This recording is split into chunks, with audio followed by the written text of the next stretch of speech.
आगे हम देखते हैं कि इसागी ने टीम ए को ज्वाइन कर लिया होता है, जिसमें रिन और सीडो होते हैं। टीम ए का पहला मैच 20 से होता है। टॉप 7 को छोड़कर सभी के पास अपने आप को साबित करने का केवल एक ही मौका होता है। इसके बाद मैच अनाउंस होता है और अगले 5 घंटों में पहला मैच होने वाला होता है। हमें बताया जाता है कि एक दिन में टोटल 5 मैच होंगे और हमें बताया जाता है कि हर मैच के बीच 6 घंटे का इंटरवल होगा। प्लेयर्स एक दूसरे को की वीकनेस न जाने, इसके लिए उन्हें एक दूसरे की रिकॉर्डिंग देखने से भी मना कर दिया जाता है। अब पहले मैच के लिए टीमें अनाउंस होती है, जिसमें नासे, नीनियो और योरिरी और इसागी होते हैं। इसागी अपना नाम सुनकर थोड़ा डर जाता है, यह देखकर उसके दोस्त उस पर हंसने लग जाते हैं। इसके बाद टीम भी अनाउंस होती है, जिसमें शिगामी, सरमात्रा और जोगरी होते हैं। टीम अनाउंस होने के बाद सभी को उनकी एंट्री ड्रेस दे दी जाती है और उन्हें एक सेपरेट रूम में जाने के लिए कहा जाता है। इसागी नर्वस होने के साथ एक्साइटेड भी होता है, क्योंकि यह उसका आखिरी मैच हो सकता है। रूम में जाते समय नानासी इसागी से बात करने की कोशिश करता है। यह देखकर यूरी भी उन दोनों से बातें करने लगता है। इसागी को इन दोनों का नेचर बहुत ज़्यादा फ्रेंडली लगता है, क्योंकि इसागी अब तक जिनसे भी मिला है उसमें से किसी का भी नेचर फ्रेंडली था। सभी लोग अपने आने वाले मैच एक्साइटेड होते हैं। इसागी मैच से पहले नागी की बात याद करता है। उसका यही आखिरी मौका है खुद को साबित करने का।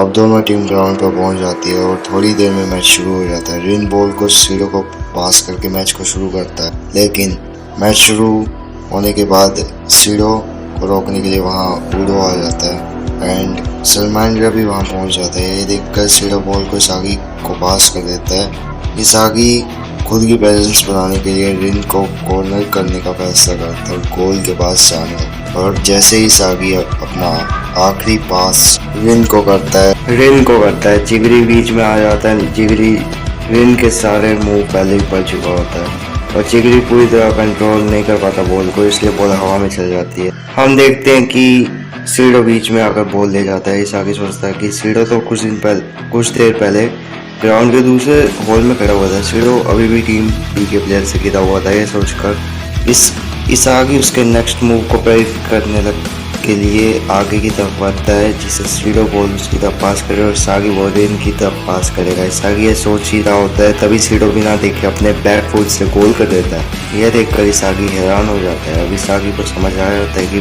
पूरे गामी क्यों सीडो से हार गया था। दूसरी तरफ टीम बी का प्लेयर कारिसु सीडो के गेम प्ले को बड़े ध्यान से देख रहा था। कारिसु कहता है सीडो का डिफेंस ओवरऑल गेम इतना अच्छा नहीं है, यह केवल गोल करने के लिए बना हुआ है। यह कहकर कारिसु अपना गेम प्ले स्टार्ट कर देता है। कारिसु बॉल को जानबूझकर अपने पैर से दूर कर देता है। इस आगे भी ज़्यादा कुछ नहीं कर पाया था, इसलिए इस मौके को देखकर वह कारिसु के पास जाकर बॉल को छीनने की कोशिश करता है, पर यह कारिसु का प्लान था। वो फिजिकली भी स्ट्रॉन्ग होता है। कारिसु इस आगे से कहता है तुम टीम के सबसे कमज़ोर प्लेयर हो। जब तुम एक टीम की तरफ से खेलते हो तो तब तुम स्ट्रॉन्ग प्लेयर के लेवल के तक पहुंच जाते हो, पर जब तुम अकेले खेलते हो तो तब तुम एवरेज से ज़्यादा कुछ नहीं होते। मैं टीम ए को हराने की शुरुआत तुम्हें क्रश करके करूँगा। तभी वहाँ पर सीडो आ जाता है। दोनों उससे बॉल छीनने की कोशिश करते हैं, पर कारिसु अपनी स्किल से दोनों को ऑफ बैलेंस कर देता है और अपनी टीम का पहला गोल करके नंबर बराबर कर देता है। हम देखते हैं कि योरी इसागी को कारिसु के बारे में बताता है।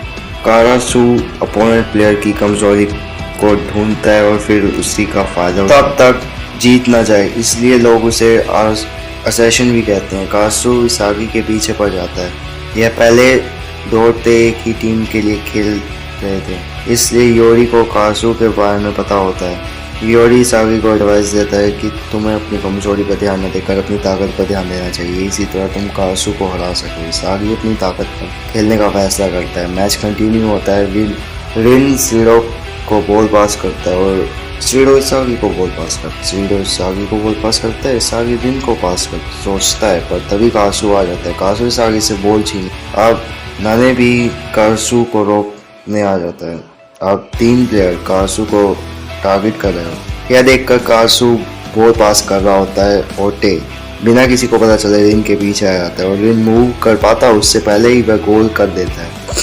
इसलिए ओडे को लोग द निंजा कहकर भी बुलाते हैं। ओडे ने गोल को देखकर सब हैरान रह जाते हैं। हमें पता चलता है कि रिन को यह कुछ खास नहीं लगता। मैच कंटिन्यू होता है। टीम बी के प्लेयर यूरी को रोकने की कोशिश करते हैं, पर यूरी की स्किल अच्छी होती है। ये देखकर इसागी भी चौंक जाता है। यूरी की पासिंग स्किल बहुत अच्छी होती है। अब बॉल रिन के पास होती है, तभी रिन अपनी असली पावर दिखाता है। वह सभी के आने का वेट करता है, जिससे गोलकीपर को कुछ दिखाई ना दे, जिससे बॉल कर्व होती हुई गोल में बढ़ती है। गोल हो जाता है। स्कोर लेवल नंबर जाता है। फिर इसागी बहुत ज़्यादा पैनिक करने लगता है, क्योंकि जल्द ही मैच खत्म होने वाला था और कारसू उसे लगातार ब्लॉक कर रहा था। अगर आगे भी इसागी कुछ नहीं कर पाता तो उसका चांस खत्म हो जाएगा। टॉप 7 के अलावा किसी ने कुछ नहीं किया होता। टॉप 4 के अलावा किसी ने कुछ नहीं किया होता।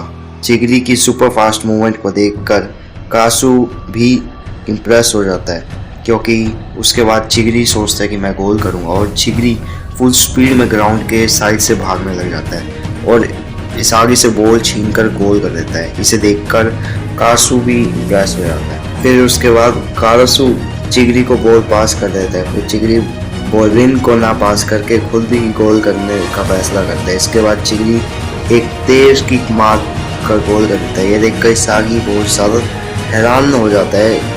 गोल के बाद मैच कंटिन्यू हो जाता है। हम देखते हैं कि रिन अब इसागी की तरफ देख भी नहीं रहा। इसके बाद इसागी सोचता है कि मैं भी यही करूँगा, जो मेरी ताकत है।